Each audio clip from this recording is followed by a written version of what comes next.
The most valuable asset you have in business is your reputation.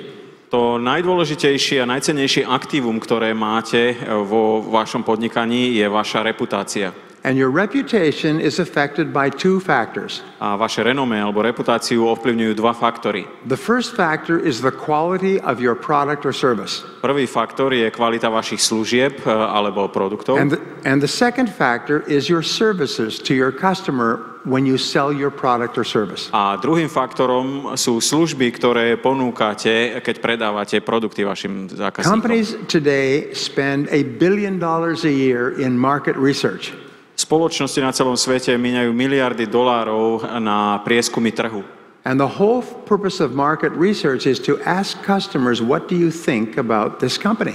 A vlastne celým účelom prieskumu trhu je zistiť, čo si zákazník myslí o danej spoločnosti. When you think of this company, what words come into your mind? Keď sa zamyslíte nad touto spoločnosťou, aké slová vám napadnú? And this determines if people will buy from you, or whether they will buy again, or whether they're satisfied, or whether they will tell their friends. Od toho potom záleží, že či ten zákazník od vás kúpi, či kúpi znova, alebo či je spokojný s daným produktom alebo službou, respektíve či o nej povie aj svojim priateľom. This is so important that you cannot allow customers to come up with their own words. Toto je také dôležité, že nemôžete zákazníkom dovoliť, aby prichádzali so svojimi vlastnými slovami, ktoré si sami vymyslia. Everything you do must be designed to cause customers to think about you in a positive way. Všetko, čo robíte, by malo byť namierené na to, aby zákazníci o vás rozmýšľali pozitívnym spôsobom. Many years ago, a company started off called Federal Express.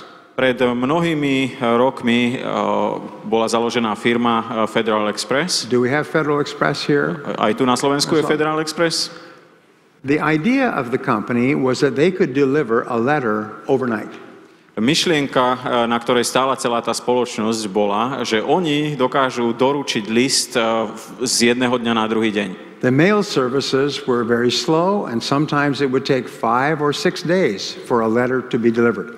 V tom čase poštové služby boli veľmi pomalé a niekedy trvalo 5-6 dní, kým list prišiel ku svojmu adresátovi. Sometimes it would take 2 weeks. Niekedy to trvalo 2 týždne. So they felt there was a market opportunity for overnight delivery. Oni teda mali pocit, že na trhu je určitá diera a že je tu priestor na doručovanie zásielok z jedného dňa na druhý. But the cost for Federal Express was 30 times the cost for a letter.